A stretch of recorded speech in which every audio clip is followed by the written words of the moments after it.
Hello, welcome to study circle. अगर आप BPSC teaching recruitment exam की तैयारी कर रहे हैं तो आप एससीईआरटी के इंपॉर्टेंस को जानते हैं। तो इसी सीरीज में आज हम लोग class 10th standard history chapter 8 press संस्कृति और राष्ट्रवाद के बारे में पढ़ेंगे। तो इस चैप्टर का जो है पहला पार्ट पहले ही पब्लिश हो चुका है, आप प्लेलिस्ट में जाके चेक कर सकते हैं। आज हम लोग पढ़ेंगे इसका पार्ट 2। तो अगर आप चैनल में नए हैं तो चैनल को सब्सक्राइब कर लीजिए। वीडियो पसंद आता है तो इसे लाइक करें, शेयर करें और कमेंट करें कि आपको ये कैसा लगा, या फिर आपके जो भी सुझाव है आप हमसे शेयर कर सकते हैं। तो इस चैप्टर के जो भी इंपॉर्टेंट पॉइंट्स है उसको हम लोग डिस्कस करेंगे और आगे बढ़ेंगे।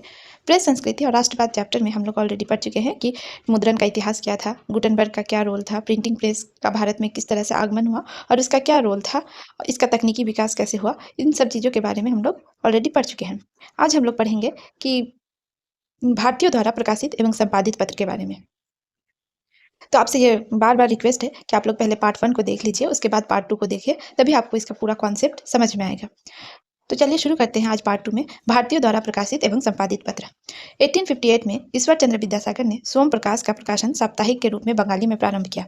ये राष्ट्रवादी विचारों से एक ओतप्रोत समाचार पत्र था और इसने नीलह किसानों के हितों का जोरदार समर्थन किया। तो यहाँ पर इंपॉर्टेंट है कि 1858 टाइम पीरियड याद रखिएगा कि 1858 में ईश्वर चंद्र विद्यासागर ने सोम प्रकाश नामक एक जो है न्यूज़पेपर का है प्रकाशन शुरू किया और ये क्या था, साप्ताहिक था। भाषा क्या थी, बंगाली थी। और इसका जो क्या था कि ये राष्ट्रवादी विचारों से ओतप्रोत समाचार पत्र था। इसमें क्या था, इसने नीले किसानों का हितों का जोरदार समर्थन किया और इसी के लिए अंग्रेजों के आंख में खटकने लगे और इसके गतिविधियों पर रोक लगाने के लिए वर्नाकुलर प्रेस एक्ट लागू किया गया। तो हम लोग सब जानते हैं कि 1878 में वर्नाकुलर प्रेस एक्ट जो है लागू किया गया था। इसके कुछ वर्षों बाद ही हिंदू पैट्रियट नामक एक दूसरा न्यूज़पेपर था, उसको भी विद्यासागर ने अपना ओन कर लिया था, मतलब उसको खरीद लिया था। और 1874-75 के बीच इस पत्र की लंदन में संवाददाता सुरेंद्रनाथ टैगोर और मनमोहन घोष ने इंडियन मिरर का प्रकाशन शुरू किया। तो 1874-75 के बीच जो थे सुरेंद्रनाथ टैगोर और मनमोहन घोष ने इंडियन मिरर नाम का एक दूसरे न्यूज़पेपर का है लंदन में प्रकाशन शुरू किया था। और इसका क्या था कि वो उत्तरी भारत का भारतीयों द्वारा संपादित एकमात्र दैनिक समाचार था। तो ये क्या था, सब ये हिंदू पैट्रियट जो था, सॉरी ये इंडियन मिरर जो था, ये पहला दैनिक समाचार पत्र था, इसलिए इंपॉर्टेंट हो जाता है। अगर पूछा कि दैनिक से पहला जो था कि दैनिक समाचार पत्र कौन सा था भारतीयों द्वारा संपादित, तो वो इंडियन मिरर होगा। तो यहाँ पे आप देख सकते हैं कि ईश्वर चंद्र विद्यासागर का चित्र है और केशव चंद्र सेन जो थे उन्होंने सुलभ समाचार का बंगला में दैनिक प्रकाशन किया। तो अगर पूछा जाए कि बंगला में जो था डेली न्यूज़पेपर कौन सा था पहला, तो वो था सुलभ समाचार और इसका किसने किया था, संपादन केशव चंद्र सेन ने। मोतीलाल घोष के संपादन में 1868 से अंग्रेजी बांग्ला साप्ताहिक के रूप में अमृत बाजार पत्रिका का प्रेस के इतिहास में महत्वपूर्ण स्थान है। 1878 में लिटन के वर्नाकुलर प्रेस एक्ट से बचने के लिए रातों रात अंग्रेजी में प्रकाशित होने लगा। तो ये बहुत बार एग्जाम में पूछा गया है कि कौन सा ऐसा न्यूज़पेपर था जो रातों रात मतलब बांग्ला से वो है अंग्रेजी में क्या कर दिया गया था, इसको बदल दिया गया था, बांग्ला भाषा से इसका भाषा अंग्रेजी में चेंज कर दिया गया था ट्रांस। तो ये कौन सा था, ये अमृत बाजार पत्रिका थी और इसका संपादन किस टाइम पे हो रहा था, टाइम पीरियड 1868, और संपादन कौन कर रहे थे, मोतीलाल घोष, है ना। और 1868 में शुरू हुआ था, लेकिन इसको अंग्रेजी से बांग्ला से अंग्रेजी में ये कब वो ट्रांसलेट हुआ या फिर उसको चेंज कर दिया इसका लैंग्वेज, 1878 में जब वर्नाकुलर प्रेस एक्ट आया तब। जोगेंद्रनाथ बोस के संपादन में 1881 में बंगवासी शुरू हुआ। तो बंगवासी जो है एक न्यूज़पेपर का नाम है और इसको शुरुआत किसने किया था, जोगेंद्रनाथ बोस ने 1881 में। और ये इतना ज़्यादा फेमस हुआ था कि इसकी वितरण संख्या जो है 8500 तक पहुँच गई थी। सुरेंद्रनाथ बैनर्जी ने बंगाली एक न्यूज़पेपर था, उसको राष्ट्रवादी एवं राजनीतिक विचारधारा का प्रभावशाली पत्र बनाने में सफलता प्राप्त की। कलकत्ता से जो है हिंदी बंगवासी, आर्यवर्त, उचित वक्ता, भारत मित्र आदि का प्रकाशन शुरू हुआ। जो काला काकन जो है उत्तर प्रदेश में एक जगह का नाम है काला काकन, वहाँ से हिंदी भाषा में हिंदुस्तान नामक का न्यूज़पेपर का प्रकाशन शुरू हुआ और ये जो क्या था, उदार विचारों का पोषक था। भारतेंदु हरिश्चंद्र का जो है हिंदी पत्रकारिता के क्षेत्र में महत्वपूर्ण स्थान है।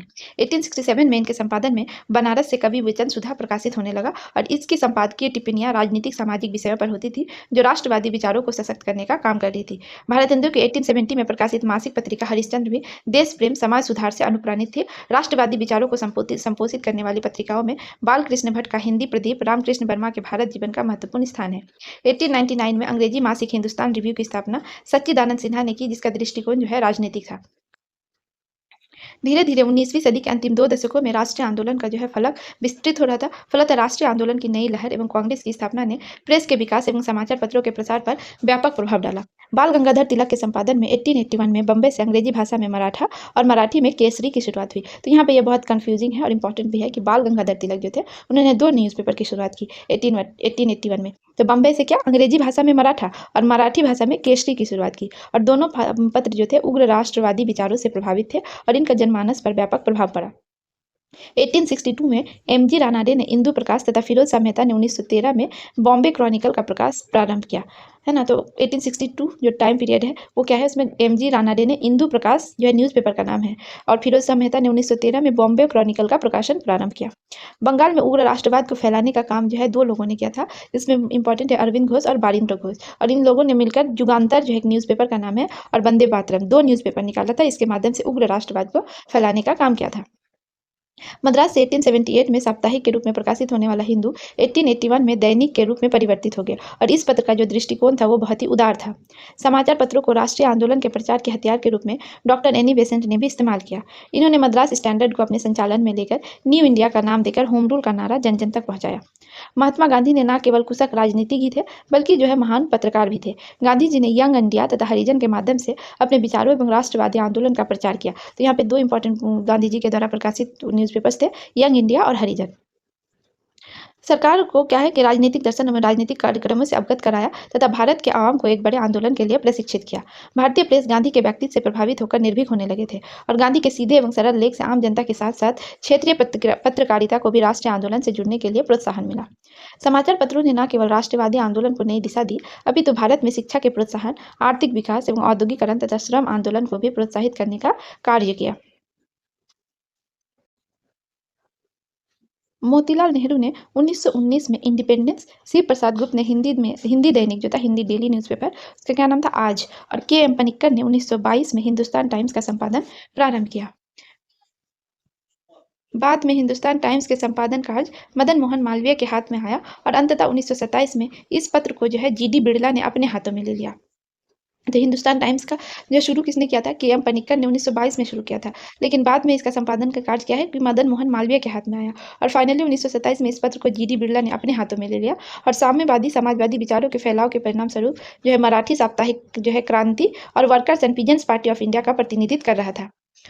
तो यह क्या है कि क्रांति नाम का जो एक न्यूज़पेपर था वो workers and peasants party of India का प्रतिनिधित्व कर रहा था। अंग्रेजी साप्ताहिक जो था न्यू स्पार्क कांग्रेस, सोशलिस्ट, क्रमशः मार्क्सवादी और एवं समाजवादी विचारों के पोषक थे, और एम एन राय ने अंग्रेजी के साप्ताहिक इंडिपेंडेंट जो है 1930 में शुरू किया, और एस सदानंद के संपादन में द फ्री प्रेस जर्नल को शुरू किया। मद्रास में स्वराज तथा गुजराती में नवजीवन का भी प्रकाशन शुरू हो गया था। तो इस चित्र में हम लोग देख सकते हैं कि तत्काल समाचार पत्र में गांधी जी की क्या भूमिका थी, उसके बारे में छपा है द बॉम्बे क्रॉनिकल में। 1910 से 1920 के बीच उर्दू पत्रकारिता का भी विकास हुआ, और मौलाना आज़ाद के संपादन में 1912 में अल हिलाल तथा 1913 में अल बिलाग का कलकत्ता से निकलना प्रारंभ हुआ। मोहम्मद अली ने अंग्रेजी में कॉमरेड तथा उर्दू में हमदर्द का प्रकाशन शुरू किया। 1910 में गणेश शंकर विद्यार्थी के संपादन में प्रताप का प्रकाशन जो है कानपुर से प्रारंभ हुआ। यह उग्र राष्ट्रवाद तथा किसान मजदूर का जबरदस्त समर्थक था। कौन? गणेश शंकर विद्यार्थी अपने प्रताप में वह लिखते थे क्या, उग्र राष्ट्रवाद तथा किसान मजदूर का समर्थन करते थे। 1913 में गदर का प्रकाशन लाला हरदयाल के द्वारा सैन फ्रांसिस्को से हुआ था, और यह धर्मनिरपेक्ष लोकतांत्रिक भावनाओं से ओतप्रोत समाचार पत्र था।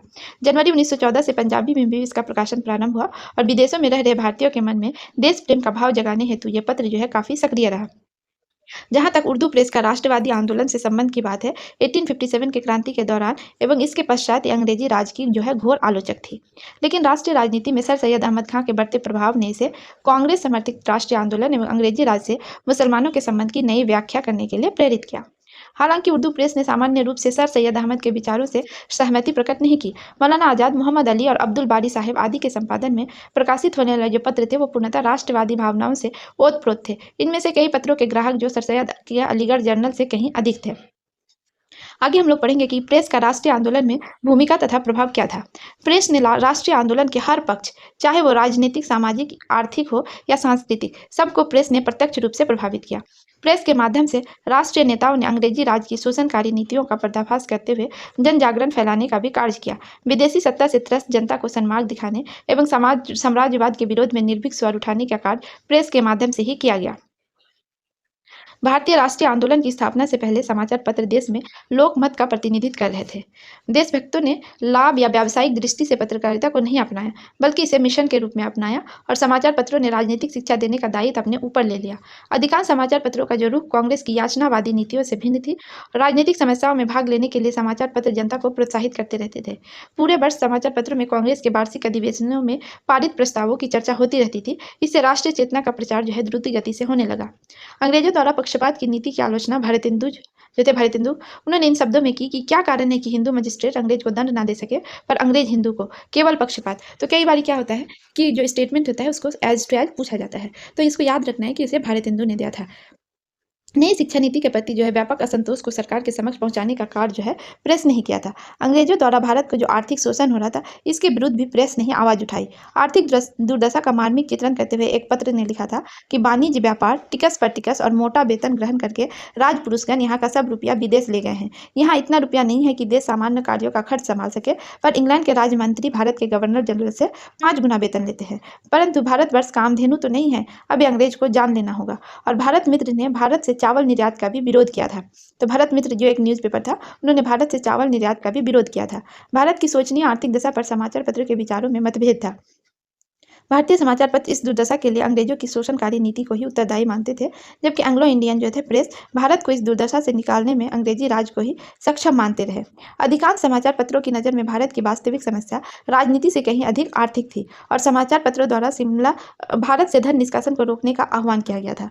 गर्मियों में राजधानी जो है शिमला स्थानांतरित करने की भी आलोचना समाचार पत्रों ने की थी, क्योंकि इसमें बहुत सारा धन व्यय होता था। स्वदेशी का भी समर्थन इनके द्वारा ही किया गया था। जैसा कि अखबार ने लिखा कि स्वदेशी हिंदुओं से अधिक मुसलमानों के लिए फायदेमंद होगा। सामाजिक सुधार के क्षेत्र में प्रेस ने सामाजिक रूढ़ियां, रीति रिवाजों, अंधविश्वास तथा अंग्रेजी सभ्यता के प्रभाव को लेकर लगातार आलोचनात्मक लेख प्रकाशित किए। राम मोहन राय, विद्यासागर, केशव चंद्र सेन आदि जैसे समाज सुधारकों ने जनमत हेतु प्रेस को अपना हथियार बनाया। भारतीय नरेशों के प्रति संपादकों ने सदैव जो है सकारात्मक रुख अपनाया। जब भी सर्वोच्च सत्ता द्वारा इनके अधिकारों का अतिक्रमण किया जाता था, प्रेस उसकी आलोचना करते थे। प्रेस नरेशों के नैतिक उत्थान तथा प्रजा के प्रति उनके कर्तव्यों के बारे में भी उन्हें जागरूक करता था। तो प्रेस क्या करता था, जो नरेश मतलब जो राजा थे या फिर जो प्रोविंस या स्टेट के जो भी किंग थे, उनके नैतिक उत्थान के लिए, जैसे जो भी उनको मॉरल एडवाइस देते थे कि ऐसा करना चाहिए, ऐसा नहीं करना चाहिए, तथा प्रजा के प्रति उनके कर्तव्यों के बारे में उन्हें जागरूक भी करता था। कूच बिहार, पटियाला, रामपुर के शासकों द्वारा प्रजा हित की अवहेलना करने पर, मनोरंजन और व्यासन में सम्मिलित रहने पर समाचार पत्रों ने जो है कड़ी आलोचना की थी। कुछ समाचार पत्र ने अपव्यय के कारण लॉर्ड कर्जन के उन कदमों का भी स्वागत किया था जिसके द्वारा नरेशों पर विदेश जाने के बारे में प्रतिबंध लगाया गया था। प्रेस जो है भारत की विदेश नीति की भी खूब समीक्षा करती थी, जिसमें बर्मा युद्ध, सिक्किम तथा तिब्बत के प्रति नीति, अफगानिस्तान युद्ध, तुर्की के प्रति नीति, दक्षिण अफ्रीका की घटनाओं जिसमें बोअर युद्ध, रूस जापान युद्ध का वर्णन तथा सरकार की नीति की आलोचना प्रेस ने खुलेआम की थी। और प्रेस ने ग्लैडस्टाइन की बर्मा संबंधी नीतियों की आलोचना करते हुए स्पष्ट किया कि युद्ध जो है इंग्लैंड के साम्राज्यवादी हितों की रक्षा के लिए लड़ा गया था, ना कि भारतीयों की सुरक्षा के लिए। मतलब जो उस टाइम का प्रेस था ना, वो एकदम जो स्पष्ट रूप से लिखता था, जो सोचता था कि इंग्लैंड के साम्राज्य जो बोअर युद्ध और ग्लैडस्टाइन की जो बर्मा संबंधी नीति थी उसके बारे में खुलकर आलोचना किया था, बिना किसी से डरे, कि जो ये जो बर्मा का युद्ध था वो इंग्लैंड के साम्राज्यवादी हितों की रक्षा के लिए लड़ा गया था, ना कि भारतीयों की सुरक्षा के लिए। दक्षिण अफ्रीका में गांधी के प्रयासों का भारतीय प्रेस में उल्लेख किया गया। शुरू में अंग्रेजों के विरुद्ध बोअर विजय से भारतीय प्रेस खुश थे, लेकिन रूस जापान युद्ध 1904-05 में रूस की पराजय को समाचार पत्रों ने आत्मविश्वास और राष्ट्रवाद बढ़ाने के अवसर के रूप में देखा। और रूस का मध्य एशिया में बढ़ते प्रभाव के कारण जो अंग्रेज काफी सहमे हुए थे। ऐसी स्थिति में रूसी प्रशासन की भारतीय प्रेस द्वारा प्रशंसा कर अंग्रेजों पर दबाव बनाने का जो है प्रयास किया जा रहा था।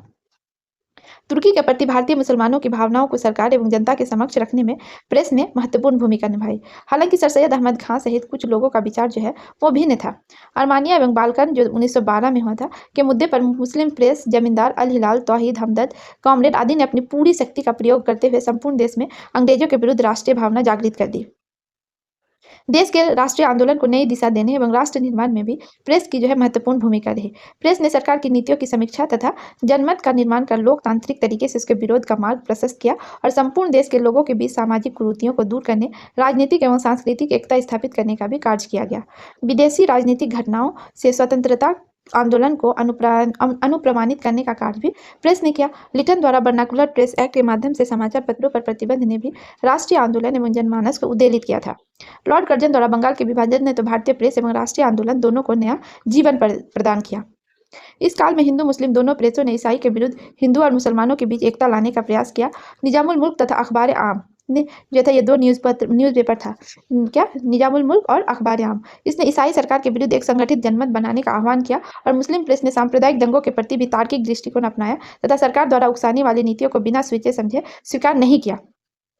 प्रेस ने गंगा जमुनी संस्कृति का पक्ष लेते हुए सांप्रदायिक एकता बनाए रखने में प्रशंसनीय भूमिका निभाई। कांग्रेस में वैचारिक मतभेद के फलस्वरूप जो सूरत फूट 1907 में हुआ, उसके पश्चात नरम दल के नेताओं ने अपने विचारों को जनता तक पहुंचाने के लिए भी प्रेस का सहारा लिया। दूसरी तरफ लाल बाल पाल के नेतृत्व में जो अतिवादी या उग्र राष्ट्रवादी जो थे, उनके विचारों को भी फैलाने का कार्य प्रेस नहीं किया।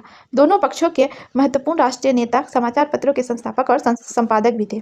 फिरोज शाह मेहता, तिलक, एनी बेसेंट, गांधी सरीखे महान नेता संपादकीय के द्वारा समाचार पत्रों के माध्यम से राष्ट्रीय आंदोलन के लिए जनमत जुटाने का प्रयास किया। भारतीय भाषाओं के समाचार पत्रों ने आम जनता से भावनात्मक संबंध स्थापित कर राष्ट्रीय आंदोलन के पक्ष में उन्हें तैयार किया।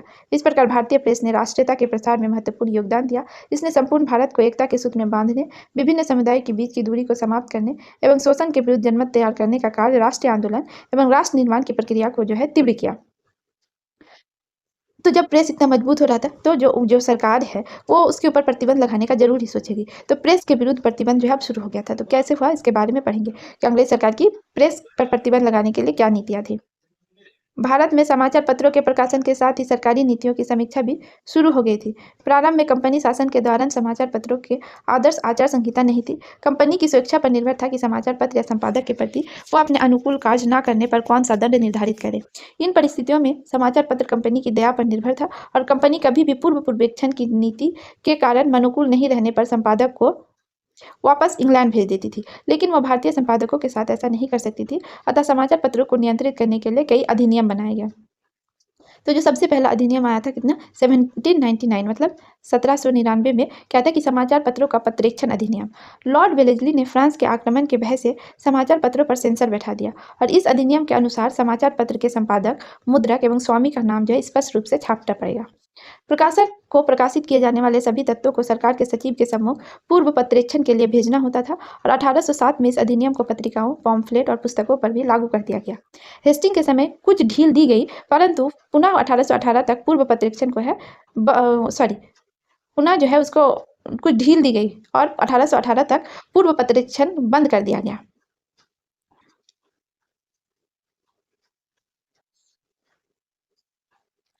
1823 के अनुगप्ति नियम, द लाइसेंसिंग रेगुलेशन ऑफ 1823।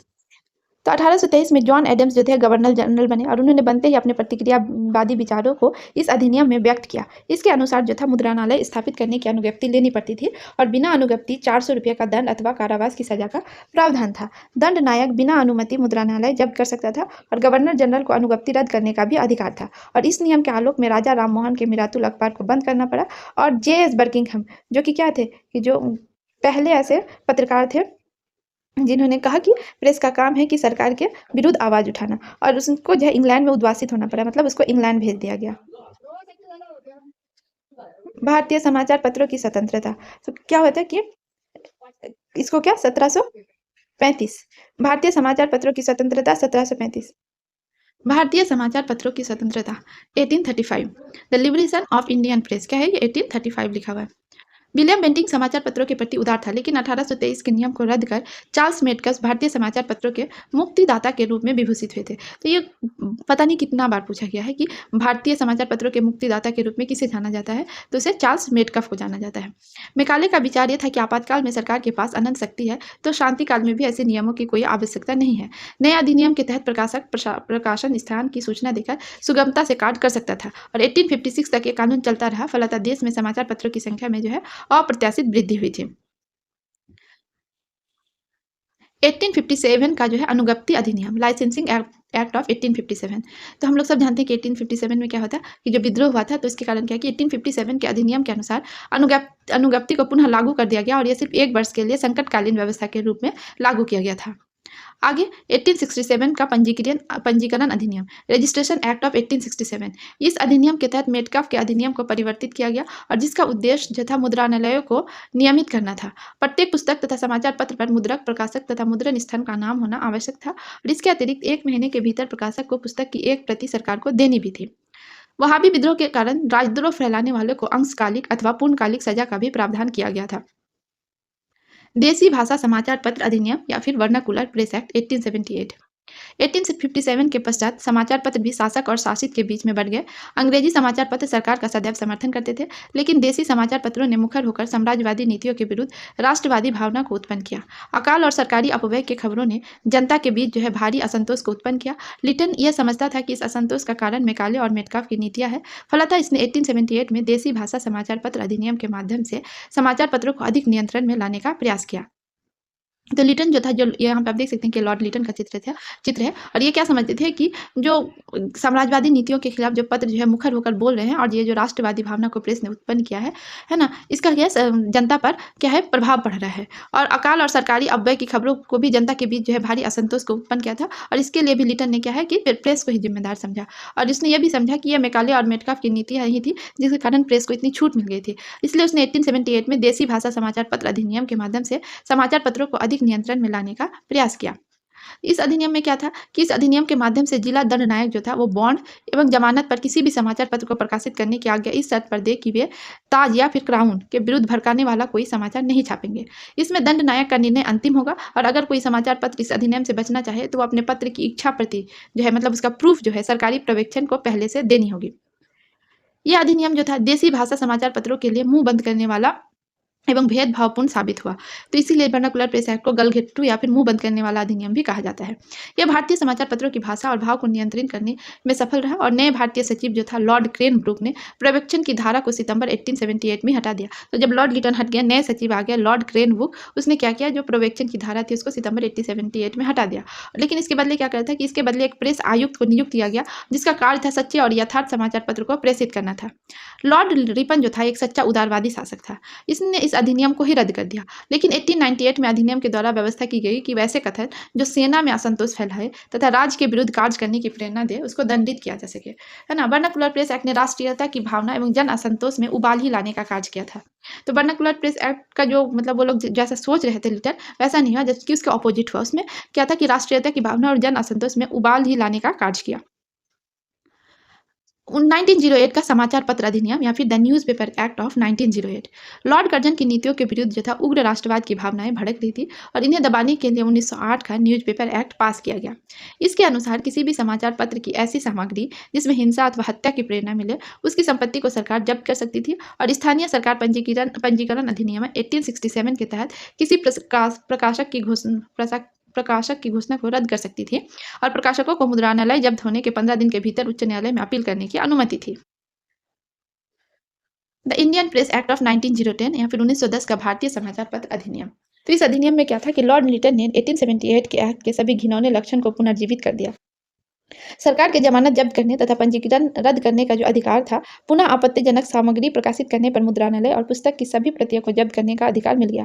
प्रथम विश्व युद्ध के दिनों में भारत सुरक्षा अधिनियम के अंतर्गत राजनीतिक आंदोलन तथा स्वतंत्र जन आलोचना की आज्ञा नहीं थी।